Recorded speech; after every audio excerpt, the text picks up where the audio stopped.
Hello, this is Mr. White, and we're going to work through some limits involving trig functions here. So let me show you real quickly. These are the 4 exercises I'm going to work through in this video. So if you see, some that you're saying, okay, I already know how to do that one, but there's the one that I need help with, feel free to skip to the relevant part of the video as needed. So presumably at this point, we've already introduced the trig limits, and we've already introduced the squeeze theorem, I hope. I'll remind you that the squeeze theorem is not something that you find yourself very often directly using in homework or tests or exercises. But what the squeeze theorem does for us is that it tends to yield other theorems that we can then use those other theorems in homework or tests. So the example of the squeeze theorem that I would typically first introduce, and hopefully this geometry looks familiar to you, it's a very clever analysis of the unit circle geometry, and it yielded this result when we discussed it in class, that the limit as x approaches 0 of sine x over x equals just 1. Now typically in books, and typically when I first teach it, I'll just write 1 there. I won't do it as 1 over 1, but I really want to emphasize a general point about limits here, that we're dealing with sine x over x, but a general point about limits is that if I were to take the reciprocal, or if I were to flip the expression on the left, then I may simply just intuitively flip the expression on the right. And in this case, the limit we see still equals just 1. Obviously in a case where taking the reciprocal would give you undefined, then it's not allowed. But so for example, if that had been a 0 down here, then okay, there's a problem that we would have to be aware of. But in general, as long as it doesn't yield undefined, whoops, got my x split up there, you may simply flip both the left and right. I want to forewarn you that as we get deeper into derivatives, we're going to find that derivatives technically don't work the same way, but limits do work in that manner. All right, so again, let's go back to these problems, and let's go ahead and jump into the first one there, which is really going to be the second half of our trig limit theorem. So again, this one that you're seeing on the screen right now is one that ultimately you will just memorize, but by way of introduction, I don't want to tell you to just believe it. Let's go ahead and prove that this one is what we're going to say it's going to be. All right, 1 minus cosine x over x. And presently, we only know this first trig limit, sine x over x equals 1. And at first glance, it may be kind of hard to see how to relate those two.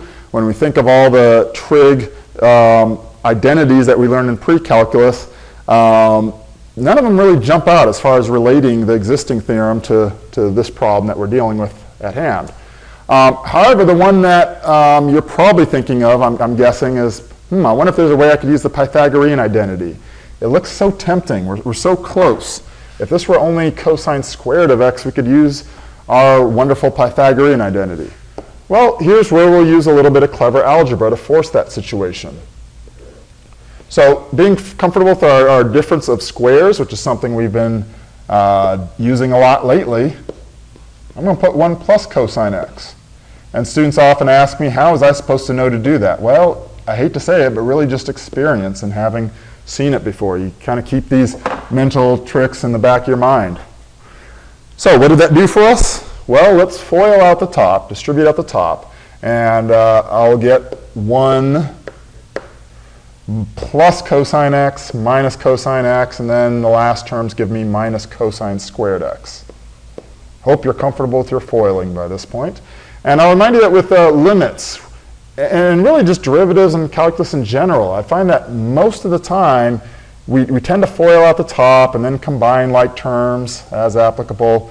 And on the bottom of a fraction expression, in general, it is usually beneficial to not FOIL, to just hold off, leave it in factored form, and see what comes of it. And very often, we find out that stuff just cancels out nicely when we leave it in factored form. Okay, so what did that do for us? Well, we now look at the numerator, and we see that the Pythagorean identity applies up here. So let's go ahead and write that as sine squared x. And the bottom, we will still just leave it factored, x 1 plus cosine x.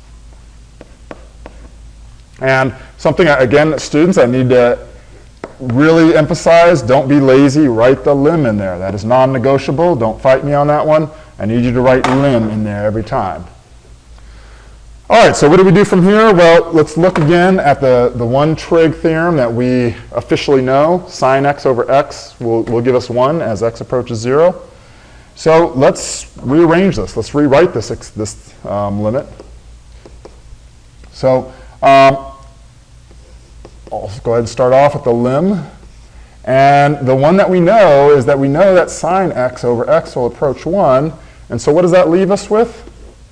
That leaves us with another sine of x over 1 plus cosine x. So again, now I've got the situation where this expression equals this expression. So everything is legal here.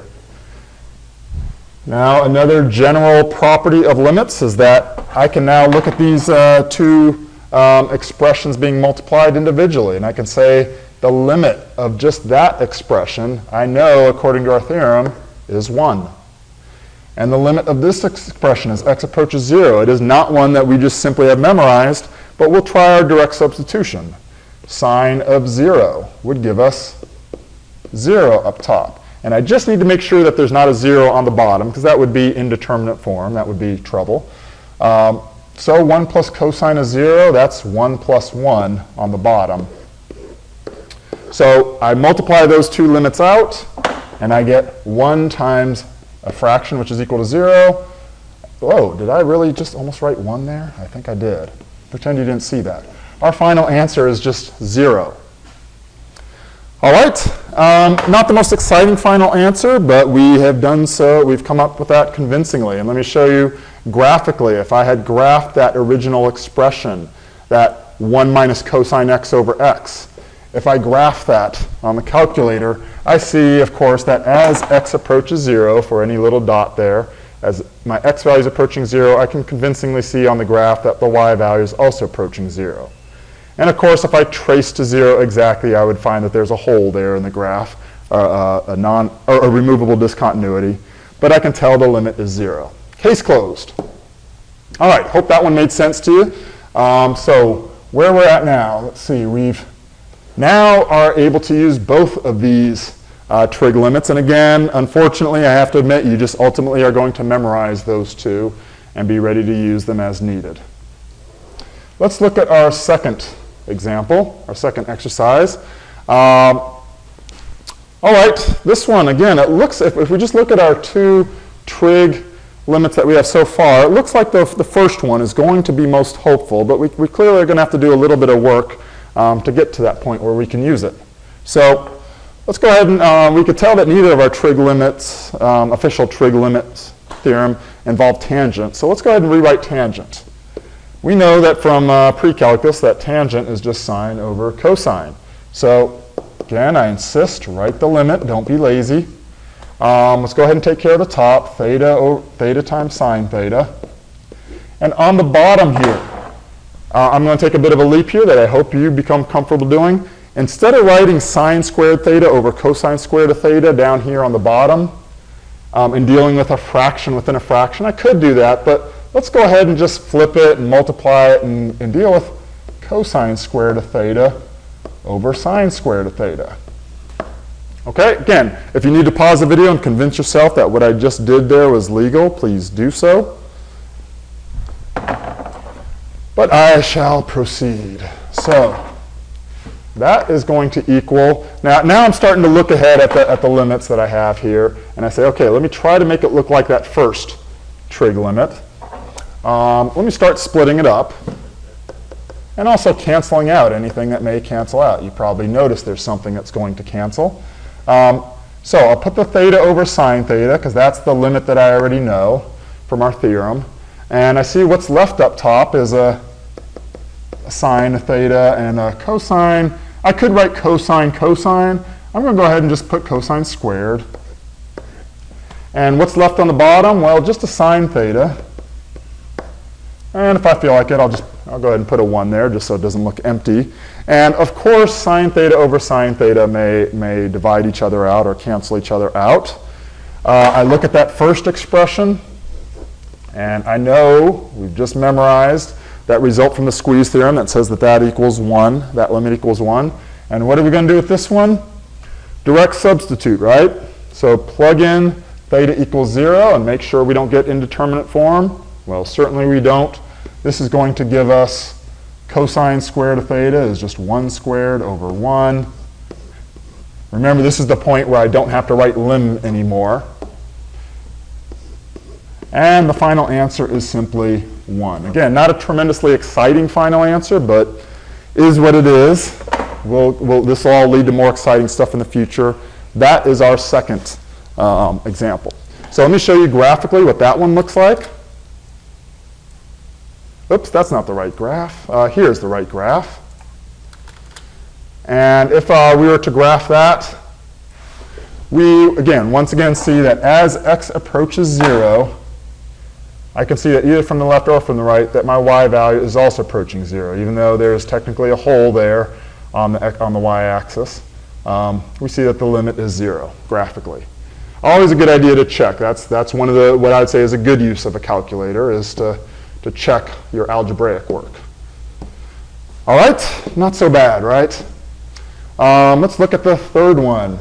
Be careful on this one. We do so many limits approaching 0 that first thing that should jump out at us is that this is a limit as x approaches pi over 4.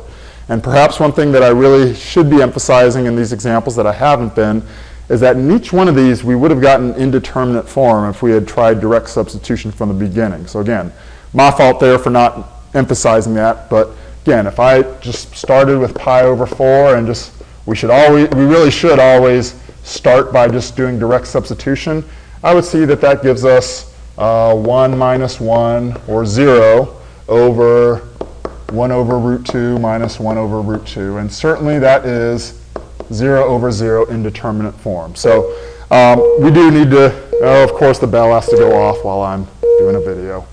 All right. So since it's indeterminate form, we've got to use these other fancy tricks.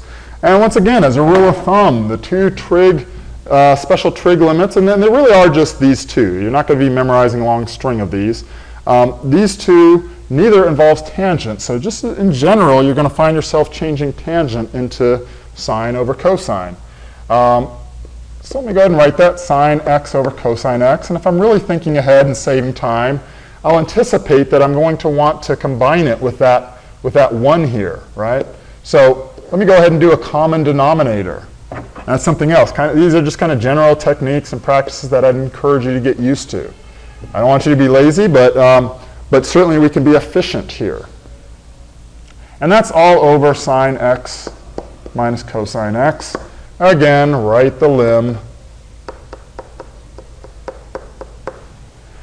All right, and now up top, I've got my common denominator.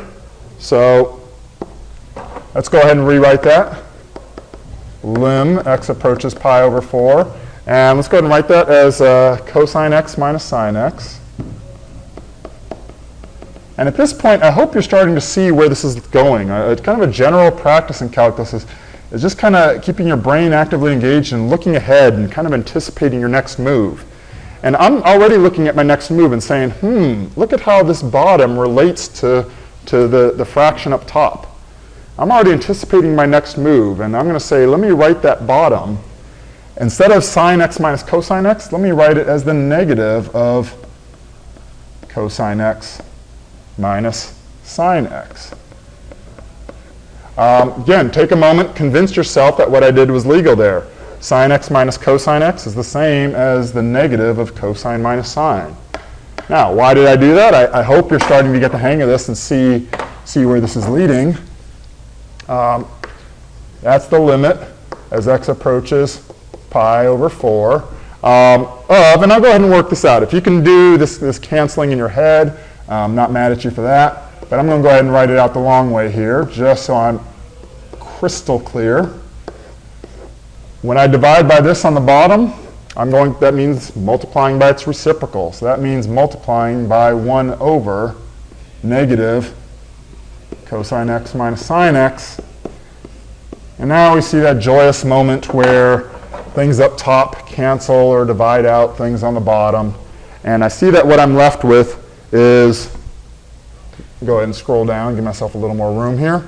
I see that what I'm left with is 1 over, don't forget this negative sign here, 1 over negative cosine x.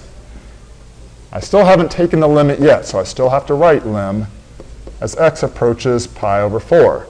Now that things have canceled out and I've plugged in the hole, so to speak, we can do our direct substitution and get rid of the lim. So that's just 1 over negative cosine of pi over 4, direct substitution. And that's just 1 over negative 1 over root 2, which is just negative root 2. A little more interesting result than we have been getting. But that is apparently the limit of this one.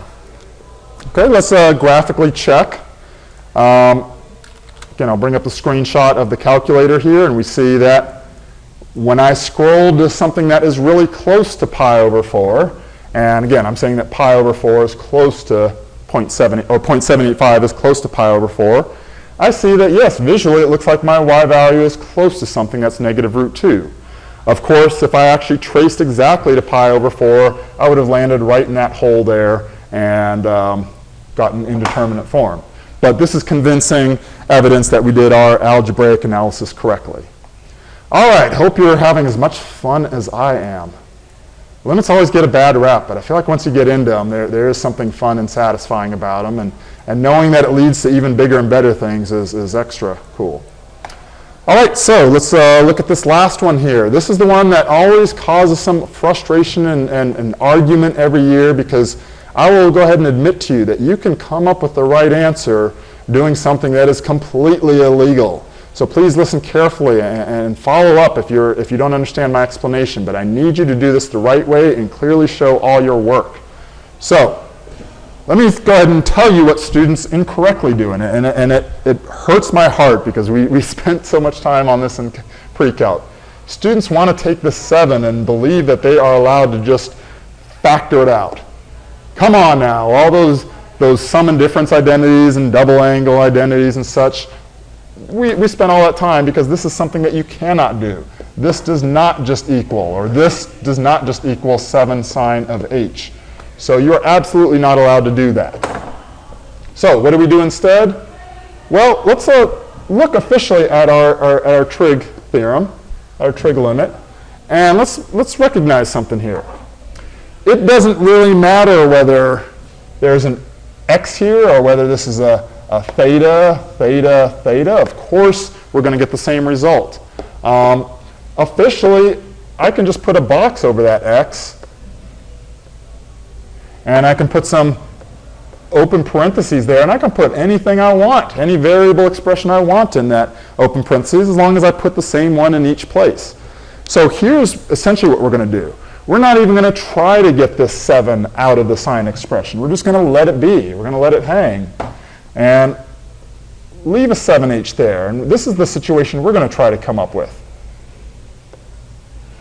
So I hope you're buying this argument that this is a completely true statement. The limit as 7h approaches 0 of sine of 7h over 7h will still equal 1, right? Seem reasonable? Now here's the one little nuance that, again, I sometimes have trouble convincing students of, but please listen carefully. I'll be as clear as I can. I really don't want 7h approaching 0. I want h approaching 0. But I want you to think of that. Even though this is not an equation down here, I want you to think of how we can really do some of the same operations, some of the same techniques that we do for solving equations. So imagine for a moment that that was an equal sign. If 7h equals 0, don't you agree I could just divide both sides by 7 and get h equals 0? Seems reasonable, right? So I'm going to argue that we can legally do this. I can just think of that as being an equal sign. Of course it's not. It's really an approaching. But I'm going to argue that if the quantity 7h is getting closer and closer to 0, then h must be getting closer and closer to 0 as well.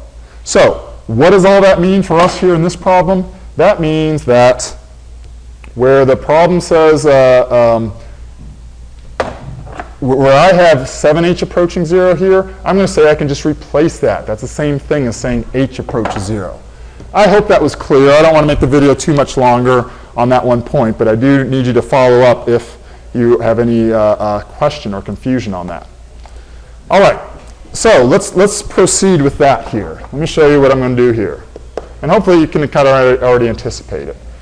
I'm going to say the lim sine of 7h. I'm going to split this up. That 5 on the bottom, I don't really want the 5, do I? I'm going to put the 5 over here. I do want the h down here. But take a look at what I got there. Voice just cracked. Wonderful. Take a look at what I got there. That's pretty much our original problem, right? However, I really wanted a 7 down here. And if I put a 7 down there, I can balance it out by putting a 7 up top. So here in parentheses is the expression that I'm kind of shooting for, that we were discussing a moment ago. Here is just a constant hanging, chilling out by the side. Again, I could think of 7h approaching 0, but really that's the same thing as h approaching 0. I hope that argument was clear and that you buy that. And when I do that, I know that that will approach 1. This is just a constant, so what happens to it as h approaches 0? 7/5 right there. So our final limit is 7/5.